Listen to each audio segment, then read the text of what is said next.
கவலையான துக்கமான ஒரு செய்தி. நேற்று நமது நாட்டிலிருந்து உம்ராவிற்கு சென்றிருந்த ஒரு கூட்டம் புனித மக்காவில் உம்ராவை செய்துவிட்டு மதீனாவிற்கு பேருந்தில் சென்று கொண்டிருந்தார்கள்.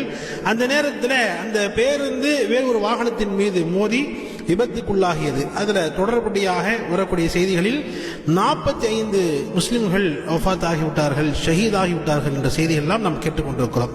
அல்லாஹ் அவர்களுக்கு ஷுஹதாக்களுடைய அந்தஸ்துகளை நசீபாக்கி அல்வானாக. அல்லாஹ் சொர்க்கத்தில் உயர்ந்தரமான சொர்க்கமான ஜன்னத்துல் ஃபிர்தௌஸை அல்லாஹ் அவர்களுக்கு நசீபாக்கி அல்வானாக. அவர்களுடைய குடும்பத்தார்களுக்கு அல்லாஹ் சபுரன் ஜமீல் என்று சொல்லக்கூடிய அழகிய பொறுமை தந்து அருள்வானாக.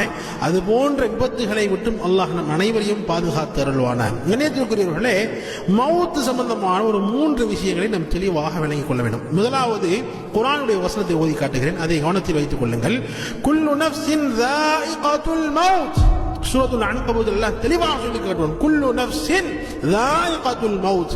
ஒவ்வொரு ஆத்மாவும் மரணத்தை சுவைத்தே ஆக வேண்டும் என்பதாக அல்லாஹ் குர்ஆனில் சொல்கிறான். இப்ப மரணம் சம்பந்தமான மவுத் சம்பந்தமான 3 விஷயங்கள் தெளிவாக புரிந்து கொள்ளுங்கள். ஒன்று, மரணம் நிச்சயமாக வந்தே தீரும். உலகத்தினுடைய எந்த மூலையில் நீங்கள் இருந்தாலும் மவுத் வந்தே தீரும். இரண்டாவது, இந்த மரணத்திற்கு வயது வரம்பெல்லாம் கிடையாது. இது பெரியவங்க தான் மவுத் ஆகணும், வயசானவங்க தான் மவுத் ஆகணும்ன்றதுலாம் கிடையாது. சிறுவர்கள் முதல் கொண்டு பெரியவர்கள் வரை அல்லாஹ் யாருக்கு எந்த நேரத்தில் எப்போது மரணத்தை எழுதி வைத்திருக்கிறானோ அப்ப அவங்க மரணித்தே ஆக வேண்டும். இப்ப நடந்த இந்த சம்பவத்துடன் பார்த்தோம், தொடர்படியாக பெண்கள், குழந்தைகள் என்று பலரும் ஷஹீதாக இருக்கிறார்கள்.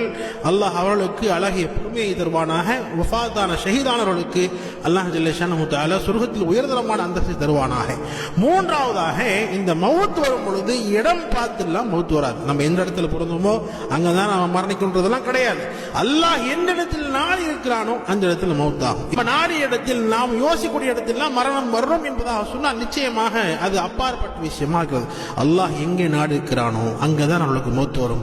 ஒரு சிலர்கள் வருடம் வருடம் உம்ராக்கு போவாங்க, ஹஜ்ஜுக்கு போவாங்க, என்னுடைய மவுத் அங்க வரணும் என்பதாக நினைப்பாங்க. ஆனா கடைசியில நம்ம ஊர்ல தான் வஃபாத் ஆவாங்க. ஒரு சிலர் வாழ்க்கையில் ஒரு முறை தான் ஹஜ்ஜுக்கு போயிருப்பாங்க, ஒரு முறை தான் உம்ராக்கு போயிருப்பாங்க. ஆனா கொடுத்தவர்கள், பாக்கியம் பெற்றவர்கள் அங்க போய் தான் அவருடைய மவுத்தே வரும். ஜன்னத்துல் பகீலே அவர்கள் அடக்கம் செய்யப்படுகிற ஒரு பாக்கியம் அவர்களுக்கு கிடைக்கும். எனவே நிச்சயமாக இந்த மவுத்தை பற்றி நாம் தெளிவாக விளங்கிக் கொள்ள வேண்டும். மவுத் என்பது நிச்சயமாக வரக்கூடியதாக இருக்கிறது. இந்த மவுத் வரும் முன்னே யார் மறுமைக்காக அமல் செய்து விடுகிறார்களோ, அமல் செய்து தயாராக வைத்துக் கொள்கிறார்களோ அவர்கள் தான் அறிவாளி என்பதாக ரசூல் ஸல்லல்லாஹு அலைஹி வஸல்லம் அவர்கள் சொன்னார்கள்.